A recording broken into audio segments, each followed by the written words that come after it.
93 million miles from the blistering surface of the sun hangs the planet Earth, a rotating sphere perfectly suspended in the center of the universe. The ultimate creation from an infinite mind, an unbelievably intricate, complex design, a supernatural testimony, an irrefutable sign that there is a God. In verses 25 and 26, where he says, there will be signs in the sun, in the moon, and in the stars, and on the earth, listen, distress of nations with perplexity, the sea and the waves roaring. That's a tsunami. Men's hearts failing them from fear and the expectation of those things which are coming on the earth. For, listen, the powers of the heavens will be shaken. And when we did that, we came out with a startling find that the object that was viewed in 1054 was on Earth's planetary plane, and that it crosses Earth's path twice. It enters around the position of August 29th. It circles the sun, and it exits in the month of March, otherwise known as the month of Passover. And it has roughly about 150-day separation between the entry and exit. Well, those points match biblical records of Noah's flood, the incidents that happened in Noah's flood 150 days apart between the time the rain started, which is the collapsing of the canopy of water, which I believe the canopy was collapsed by a meteor shower, and 150 days where the earth stayed flooded for that whole period. And at 150 days, Noah makes the claim that the water started to recede and that there was a great wind that came over. That great wind is from the impact blast of a much bigger comet that made the Gulf of Mexico, that knocked off about 71% of Earth's crust, for the water to recede into the void. And at that same time, the Himalayas were raised, and that's why we have the Himalayas in an arc shape, a semicircle shape, because the pressure wave that bounces off the core and comes back up will have that imprint of a circular shape, and that's why it was lifted up in seconds. It didn't take thousands of years. It was lifted up in seconds. And we have a practical model that can prove this out.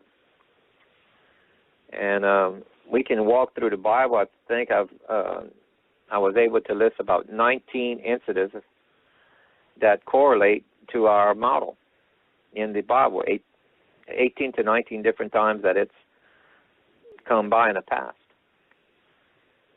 And there's 88 constellations. For all these independent studies to point to the same single constellation on the ecliptic out of 88 is quite shocking. So we have hard data now that's pointing to a real object in a real area of space that most of the data that's on the internet is pointing you away from. It's misleading, if anything. And to look at this in another way, we can pull 2 or 3 other examples, like Joshua's long day. It says that he had 12 extra hours of daylight during the battle. Well, I built a model and I showed it to a physics professor, and he took time to study the model, and he came back that I was the first one to explain this logically. because I was able to show the magnetosphere as the magnetosphere points opposite of the sun, and picture its path going, you see, in front of Earth by maybe a 2-hour lead. 4 to 28 hours earlier, if you back up the path of where it was, Earth is entering into the magnetosphere, which is actually plasma, coming off the tail of this object.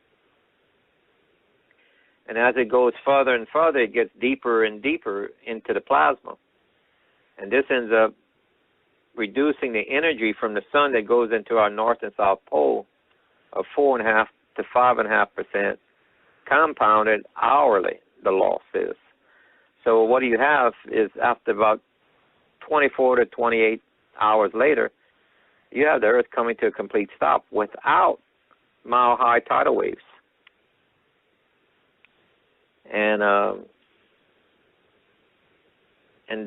another point of Joshua's long day that we can prove out is that in the Talmud gives us historical references pertaining to this battle, that there was a fiery hail fell from heaven 2 to 3 hours later, killing only the enemy within the sight of Joshua and his 30,000 men. The math actually works out as far as how long would it take before a meteor shower would start and how long would it last, according to other references in the Bible. And again, that was quite a shock to see a model. Remember, when we can take a phenomena of this type, bring it into the laboratory, and show a model, and that shows that these events are repeatable in a model, and shows that it didn't violate any of the known laws we have in our universe, and it proves it out.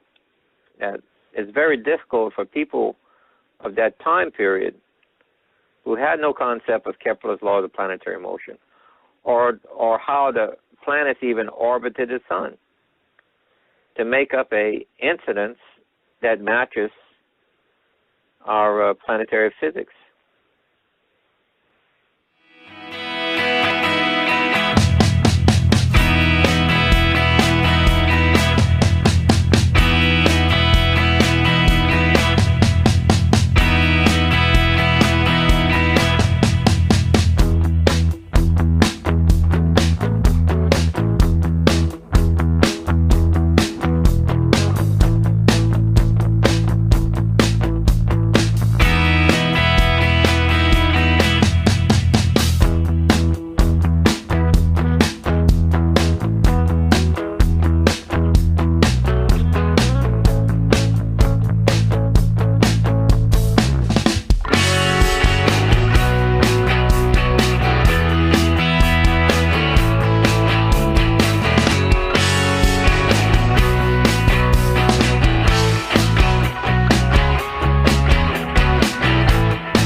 Mountain Time, 2015. Stick with me through this one. It gets really interesting. Just a quick update on the ionosphere. I did a video yesterday about these anomalous readings being returned from the northern hemisphere of the entire globe. That's still showing signs of extreme energy from where? I don't know. It's not the sun. Typically, what we see here on this instrument is solar wind, and nothing else, to the best of my knowledge. That is not solar wind. That's something different. And it doesn't look to be an anomaly. I'm not going to buy that anymore. We have these instruments in place to show us things like this, because we do know that there is a chance it could happen. We don't just have them to watch solar flares and CMEs hit Earth. They're there for more than just that. We've seen that time and time and time again. This is Earth showing us that there's a problem in space. Something new other than the traditional solar wind. This is just my theory, okay? You're not going to read this anywhere in the mainstream. This is just me thinking out loud because I don't believe that this is a glitch. This is accurate information. And it's telling me that there's something going on in space. We just can't see it yet. Earth, however, can feel it. Something led me to Alaska. I'm looking at this and I'm like, let's go to Alaska. I have no idea why. Actually, I wanted the North Pole. I wanted to look at the weather conditions for the North Pole. But when I typed it in, it came up North Pole, Alaska. I'm like, okay, cool. And I looked at it, I'm like, man, another glitch. This has to be a glitch. Let me take you a little closer here. Do you see that? 87 degrees F. That's Fahrenheit for North Pole, Alaska today. 84 tomorrow, 83 Sunday, 85 Monday, 85 Tuesday. What? So I'm like, okay, this has to be major 5-day forecast for North Pole, Alaska, mid-80s. Currently, right now in Anchorage, it's 66 degrees. Let's look at the records. More glitches? Nah, surely not. North Pole, Alaska. Highest temperature 2015, 32 F. That's Fahrenheit. 14, 21, on and on and on. Did get up to 55 back in 2009. So guys,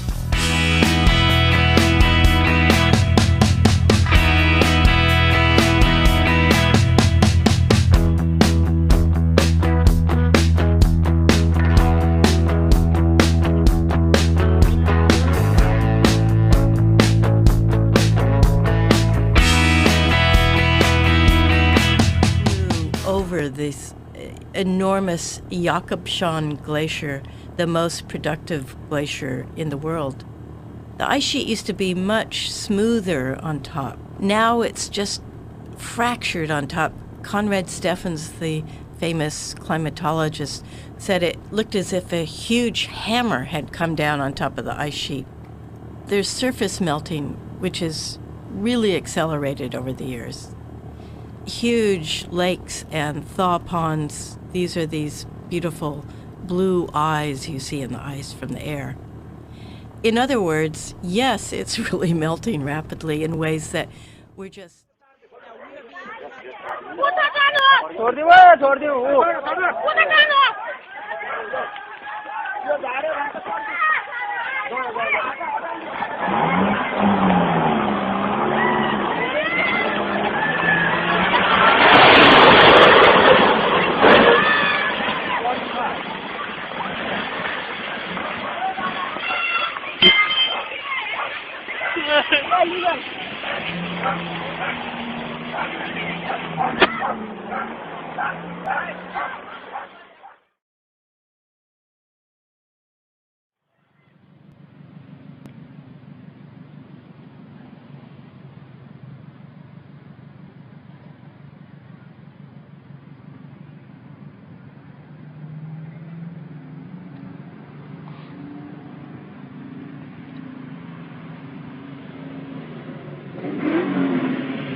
Oh crap!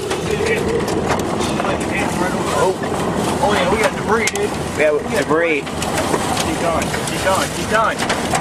Look at that. Look, there's debris. We got a tornado. Yeah, it's right on top of us. Yeah, it's right on. Passenger and a tornado. Holy crap.